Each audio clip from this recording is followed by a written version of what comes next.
morning, everyone. Welcome to Citizens Bulletin. So glad that you could join us. Kim Kennedy here, welcoming you to the program. Citizens Bulletin is brought to you by Americans for Prosperity. We challenge you to know your role as a citizen here in Pennsylvania. This morning, our host is Larissa Gahn, who is the leader of grassroots development here in Pennsylvania. Larissa, good morning and welcome. Good morning, Kim. Thanks for having me. Delighted to have you, and I know that you have a guest with us, and I have a feeling that you have a lot of information to share with us, as there's been some very interesting changes to Americans for Prosperity over the last several months here, but I think it will be preparing AFP to better serve Pennsylvania and engage citizens for activism. Absolutely. We are just so excited. So just to give an overview before we begin, Americans for Prosperity, we are a grassroots organization, the largest grassroots organization that is right of center, committed to breaking down barriers so that everyone can reach their fullest potential, their version of the American dream and prosperity. And, sometimes those barriers are external, sometimes they're internal, and a lot of times external barriers are erected by the government. So we work with the key institution of government to try to break down those barriers so that people can, realize their fullest potential. And in order to do that, we are trying to reach across the entire Commonwealth of Pennsylvania. And we are just so lucky that we now have a brand new grassroots engagement director who is focused in the northeastern portion of the state. So we are just so thrilled that we have someone there now so we can, maximize our outreach and get those grassroots folks on board and community leaders so we can continue the good fight. And so with me this morning is Phil Creation, and I will just allow him to sort of introduce himself and why he became interested with getting on board with us. So Phil, go ahead. Hello, everybody. Yeah, as Larissa pointed out, my name is Phil Creation, and I am your newly minted Grassroots Engagement Director, and I'm taking care of the northeastern part of the state. I got interested in Americans for Prosperity because I have been something of an armchair activist for a while. I've always been intellectually curious since probably high school, or maybe even before that, and I don't think that I've changed too much as a person in terms of the things that define me, but the way that I've identified myself has morphed over time. I started out probably in high school being interested in the way that discussions and debate function as learning tools because I took a class on it as an elective. And I also took another elective course on government. And I became really enamored with the different types of political philosophy and the way that they kind of tug at one another to create what we know as government as a social experiment. And I just kind of took that and ran with it for a while. I went off to college and I studied English literature at Rutgers University, where I met my wife and moved out to Pennsylvania because the tax rates in New Jersey are out of control. We were just trying to get started. We wanted to live together, start to build a family, and Pennsylvania was the place to be for that. Started out in Wilkes-Barre, and I moved my way to what we call the Back Mountain, and it is a fantastic community, and I have two little children. I have a boy who's 5 and a little girl who just turned 2 this past month. And yeah, I have always been freedom-minded, and I used to associate that with being liberal, but I think what I actually meant was classically liberal, because when you learn what a liberal is in high school, you're talking about the French Revolution, and that's not entirely what it means today. Yeah, so that's where I am. I wound up landing at a right-of-center group because I've always been fairly conservative when it came to my opinions about property and freedom, but I'm still a young man, and I still have a lot of changes I'd like to see in the world that ultimately culminate in personal freedom. That's awesome. So like Phil mentioned, the taxes in New Jersey currently are oppressive, and actually we're starting to get there in Pennsylvania, and that's where we're sort of going to kick off our discussion this morning. So Americans for Prosperity, we have different priorities that we work on, and one of our main priorities is economic opportunity or economic freedom. And what does that look like? Well, That looks like reducing taxes or eliminating taxes completely. That is reining in government spending, reckless government spending. That is eliminating cronyism and corporate welfare. It's not the government's job to pick winners and losers. It's the government's job to not have barriers or implement barriers in the first place so that it makes it difficult for people to realize their fullest potential. That's rolling back regulations and allowing people to do business freely. It is just getting out of the way so people can live their lives, because people inherently want to be successful, and free people can do wonderful things. And so in that line of economic opportunity and going back to taxes and fees enacted and levied by the government, I'm going to kick it over to Phil, who's been working on the stormwater management fee, which is also known as the rain tax. So I'll just kick it over to him to talk about this whole new field of taxes. Okay, so a lot of what I'm going to talk about is informed by some stuff I've been listening to in my car as I drive around. And I caught a couple of months back an episode of the Tom Woods Show that talked about the rule by so-called experts. And that very much informs the flavor of what I'm going to talk about just now. So, you can't really drive a mile in Luzerne County before you pass a sign in front of a business or in a homeowner's yard with the demand that we end the rain tax. I didn't know what a rain tax was, but the people in my community sure seemed to be mad about it. And if enough people were so mad about it, why should it continue? Wouldn't any responsible citizenry simply vote out the misguided politicians and just find somebody more accountable? I had never really been the sort of fellow to pass up a perfectly good rabbit hole before, so I decided I was going to look into it. And this particular rabbit hole went down pretty far, because the first thing that I learned is that there is no such thing as a rain tax, but there is such a thing as a stormwater fee. Now, to most people, this is just tomato type of stuff, but I had to know more. We all know taxes, your government collects them, and then they get to spend that money to provide various government services. But the fees tend to fund a specific service, and the money that's collected is earmarked to cover the cost of that service. So, for instance, when you pay for an inspection sticker, that's a fee, and it covers the cost of the inspection and the printing of the sticker, and it just serves to create a safer communal driving experience within the Commonwealth. But there aren't a bunch of signs all over my community demanding an end to inspection. So finding out where the stormwater fee actually comes from is where my story starts to get interesting, because it really gets at the heart of the people in my community. This is because the taxes and the fees that you associate with cars and gasoline, those directly pertain to the benefits that we enjoy here in Pennsylvania. But the rain tax, well, not so much, right? And I'll come back to that in a little bit. So locally, our rain tax appears as a stormwater fee on the DAMA bill. Now, for people like me, that's probably $15 every quarter. It's roughly the cost of taking your kid to the movies. But if this new Star Wars movie does as well as the last one, it should pull in over $700 million. Like droplets of water, the dollars kind of add up. And according to the last census, there are over 150,000 housing units in Luzerne County. And that's a lot of kids who are going to miss out on the movie budget that quarter. Now, if the math carries across the board, that's $9 million in revenue over the course of a year. And it makes you wonder how well Star Wars would have done with the full coercive power of the government behind it. So they decided to calculate the fee based on factors like the square footage of your roof, or the driveways and impermeable surfaces on your property. I mean, I would have thought that my gravel driveway might have spared me some of this burden, but all of those little rocks are impermeable in the eyes of this governing body. So failure to pay this fee has resulted in liens against people's houses. I mean, can you imagine losing your house because it provided you shelter from the elements? That's what we built it to do. Anyway, I'd be pretty upset if I lost my house over $15, so I figured there had to still be more to this story. I discovered that my local approach to this whole story had been all wrong, and that this was so much bigger than, the Wyoming Valley Sanitary Authority, or DAMA, or the Pennsylvania Department of Environmental Protection.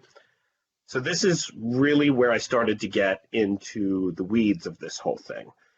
The last administration, we got a Federal Clean Water Act, which prompted a federally appointed EPA to mandate something that we called the Chesapeake Bay Total Maximum Daily Load. This decree identified mandatory reductions in nitrogen, phosphorus, and sediment that caused damage into the Chesapeake Bay. And the EPA also decided that the culprits of this pollution would be the contributors to the watershed: Maryland, New York, Pennsylvania, West Virginia, DC.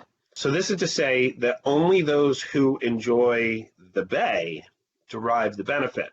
And it must be at the cost of several other states that they continue to do so. And it's difficult to determine the source of the pollutants or even the actions that directly contribute to the danger. I mean, is it illegal dumping or agricultural runoff or even salt or salt alternatives that we use in the Northeast in order to combat the deadly and litigious winters of the Northeast? I mean, at this point, it seems solely the role of the EPA to tell us. And even then, not really, right? And suddenly it clicks, we're in a new administration, but somehow the ghosts of this last one still linger on. And the people are mad because there's no way to really hold anybody accountable, because we're all just sort of living in a administrative state, which the concepts that we learned in high school civics no longer apply. Instead of taxes being debated by elected officials in like a bicameral legislature before reaching an executive branch, we've simply got federal agencies that ultimately dictate laws to the American people. I mean, unlike a senator or a representative, these are experts that don't answer to the voting public, and they enjoy the power of kings. Now, I don't mean to say that the government agencies shouldn't be able to deploy their expertise to create a workable framework. I mean, nobody is going to question the FDA's ability to recall poisonous peanut butter or contaminated romaine lettuce. On the other hand, when the FDA issues a recall, it's usually in the best interest of the industry to comply, lest they injure the very people that they exist to serve. And it would certainly be inappropriate to create, say, a sandwich fee on white bread to absorb the costs associated with America's favorite legume. Now, there's a place for these agencies, but that place is advisory. No single body in our government should be able to just make and enforce the law by itself. This is because to you and I, a regulation is the same thing as a law. In much the same way that a tax feels the same as a fee to your wallet. So even if your local government did pass a law that codified this fee, they only did so because of the mandates of an unelected body. And sure, you can elect a new president, but that doesn't always undo the legacy of the last one, as we're seeing today. So there's nothing that the taxpayers can do to make manifest their political will. So the sentiment in the community is that Congress should be in the business of making the important laws, the kind of laws that take property and levy fees, rather than just delegating their representative duties to the democratically untouched. As constituents, we want a legislature that makes the law, an executive branch that enforces the law, and a judicial branch that upholds the law. And instead, we're clearly living in a world where our elected officials delegate their authority and then take no responsibility for these shadow kings that are increasingly governing America. We're no longer ruled by the women and men of our choosing, but instead by panels of experts that don't believe that we even have the ability to right our wrongs or overcome our problems with anything other than the movements of small green pieces of paper. Despite the reality of pollution in the Chesapeake, punishing the entire Northeast for the scientific existence of the water cycle uses a bit of a broad brush. I mean, perhaps a series of states working together might be able to derive something more mutually beneficial. Perhaps we'd still have a stormwater fee, but it should be there because the states involved work that out amongst themselves. Could we have lowered our pollutants by changing our farming habits or by finding alternatives to salt in the wintertime? thereby decreasing a different business or government budget by changing our actions? We'll never know until Congress takes back its power and lets us have our say. I mean, this is normally where I'd like to stop, but in the interest of fairness, I wanted to bring in the other side of this story as best as I could.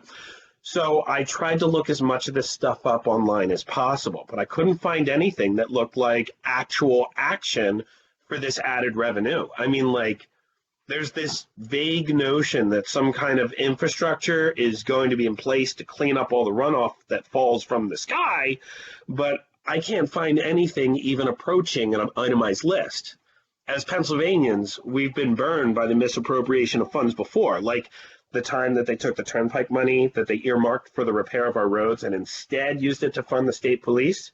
So I tried to just go to the Wyoming Valley Sanitary Authority out in Wilkes-Barre Street to try to uncover the official side of the story. I didn't want anyone to have to stop lunch in the middle of talking to me, so I waited a little bit, and then I plugged the address into my GPS, and I just headed out there for around 2:30 yesterday. And I wound up going down this old, neglected road. It's the kind of place where unwanted couches go to die, and the potholes are so big that you'd think that they were valleys. At the end of the road, there was a barricade, and it was covered in no trespassing signs. Like off to my left, there were huge vats of water just agitating merrily away in the cold December air. So I knew I'd made it to the right place, but I just didn't know how to get there. So with no way forward, I had nothing to do but to try to back out and discover a real entrance. So I backtracked, and I'm driving around and until I wound up at like this fence, like I'm trying to drive around the perimeter, and I come to this thing that looks like it could be an entrance. It's got a guard posted out in front of it. And it wasn't the most welcoming spot, but it also wasn't a full-fledged barricade either, like the last one. So I roll down my window and I ask the guard if I'm in the right place and if there's not somebody I can't talk to about this rain tax. And he told me they're all done for the day at 3 p.m. I look at the clock and it's 2:55. So I asked, what time do you guys even get started? So he tells me like 8 or 9. Well, first of all, nobody's going to make it out to this hidden government facility in the first place, but they're certainly not going to make it out there nestled in between the hours of a typical workday for the rest of us Americans. So I tell them about the GPS and the abandoned road and the couches and the potholes. And he said, well, that's the old entrance. I told them they ought to update that website, you know? I mean, between the barricades and the odd hours and Checkpoint Charlie, this whole thing wasn't even pretending to have transparency. So at the end of the day, I don't even have a story to give you on the other side. And that's where I am on the rain tax and why I'm so riled up about it. And I think that I now understand exactly where my people are coming from. So, Phil, where does the money go? You know, you talked at the beginning where you said, you know, when people get their car inspected, you know, where the money goes when you pay those inspection fees. So when somebody pays, let's say their $15 stormwater management fee, what is that money used for or earmarked for? Well, it's supposed to be earmarked for filtration systems that are kind of undisclosed as to what they are. I haven't been able to find anything official about it. That's what I'm saying, is there appears to be nothing in the way of an itemized list or any official statement about where this money is going or the price tags associated with it. They're just like, you know, we're going to need a couple $1 million, so pony it up, Pennsylvania. And that sounds like a cash grab to most of the people. In fact, when they first introduced the rain tax in Luzerne, people, you know, sharpened their pitchforks and they showed up and immediately got the tax burden, or the fee burden, as to say, cut in half, which kind of indicates that there was never going to be transparency from the very beginning. And trying to drive there and get straight answers right from the horse's mouth proved this to me. And something that I heard on this is that it's up to the local municipalities to implement this. And from what I understand, if they do not comply, then they can face serious ramifications from the federal government. Is that correct? Oh, absolutely. Absolutely. People are having liens placed on their houses. In fact, I talked about driving around in Luzerne County, and all you see are these and the rain tax signs. And the reason they exist is it's a grassroots effort by the people in my community to try to raise enough money to dispel these liens from the people who are losing their houses. They're trying to fight these in court. So to the listeners who are just completely outraged at this, how can they get in touch with you, say they're having issues in their own municipalities or they want to fight back on this? How can they reach out to you and sort of get involved with us? Okay, there's probably a couple of ways to make this easy. So if you're a cell phone kind of guy, and I'm not normally one for talking on the phone, but I do love emails and texts, you could reach me at area code 570-550-3717. Call me if you get lonely. You could also get me on email. I'm pcreation@afphq.org. Now, I imagine that's probably hard to figure out how to spell, so I'll try and spell it out for you. It's P as in Phil, K as in King, R as in ring, A as in Anne, C as in child, H as in house, U as in United, and N as in Nancy, and that's at afphq.org. AFP for Americans for Prosperity, HQ for headquarters.org, like the traditional end of a organization's email address. You can also reach americansforprosperity.org if you want to learn more about our general organization. We're also on Facebook at Pennsylvania AFP, PAAFP. So I'd love to hear from you, really. Awesome, Phil. That was an excellent report that you brought to us today. Thank you for that update. Larissa, thank you for bringing Phil to us. We hope we'll be hearing more from him in the future, from you both. Anytime, it's been a pleasure. Yes, likewise. Before we close out this morning, Larissa, for those listeners who want to receive policy updates from Americans for Prosperity, can you please inform them how they can best do that? Of course, you can follow us. Please go to our Facebook page. We have a great social media manager, Emily, one of our community engagement directors, and, we are very diligent about posting updates with what's going on in our area. And you can also reach out to anyone on staff. We can get you hooked up with regular emails that are based on what we're doing federally and across the Commonwealth. And also we can cater that to your specific area, what's going on in the Southeast, anything like that. So just please reach out, any comment on our Facebook page, or you can email Phil. And we would just love for you to join us and get engaged with us. Great, Larissa. Thank you so much. And Phil, thank you again. Listeners, make it an excellent day. Thank you for joining us here on this edition of Citizens Bulletin. Thank you. Thank you. Yeah.